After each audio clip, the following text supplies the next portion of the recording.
guys. I'm going to read you a cool book called Mr. Clumsy. You ever been clumsy? Oh, I certainly have. This is a book about Mr. Clumsy. It was a nice morning. The sun was shining. The trees were full of singing birds. Everybody outside was awake and smiling. But in a run-down little house in the middle of a field, somebody was still asleep. Can you guess who that was? His alarm rang. Ring, ring! Mr. Clumsy reached to turn his alarm off. One touch and he knocked it on the floor. Oops, he said. That's the third alarm clock I've broken this week. As you guessed, Mr. Clumsy was a very clumsy fella. He got out of bed and he turned on the radio. The knob came off in his hand. Oops, said Mr. Clumsy. That's the second radio I've broken this month. Mr. Clumsy went downstairs. He took a letter out of his mailbox and he went into the kitchen to make breakfast.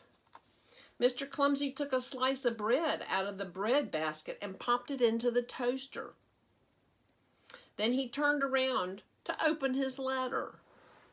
But it wasn't on the table where he left it. Can you guess where it was? It was in the toaster browning very nicely. Oh my. Mr. Clumsy fished the letter out of the toaster. Ouch, he said, dropping it. It's hot. As he bent down to pick it up, he banged his head on the table and ended up head first into the bread basket. Oh my. Mr. Clumsy was a very clumsy fella. In fact, he's the clumsiest fella in the whole world. Later that morning, he managed to get the bread basket off of his head, and Mr. Clumsy went into town shopping. First things first, he said. He went into the bank to get some money, and he tripped up the steps, and he tripped into the bank, and he knocked down a barrier. You are, said the banker, my clumsiest client. Oops, said Mr. Clumsy. Mr. Clumsy went to the butcher shop. Morning, Mr. Butcher, he said cheerfully. Morning, Mr. Clumsy, said the butcher. What can I get for you today? Did you see that cool-looking butcher? That's cool.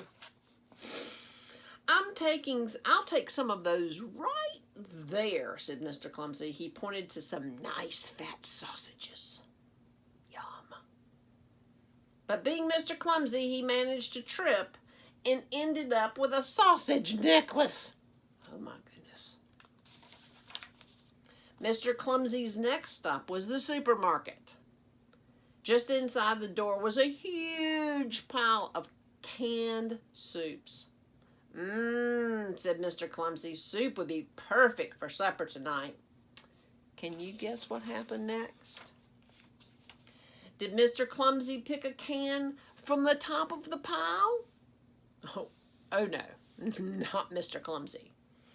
Cans went flying and falling everywhere. Oops, he cried. On his way home, Mr. Clumsy called on Farmer Brown for some fresh eggs. He smiled at the farmer and walked over to shake his hand.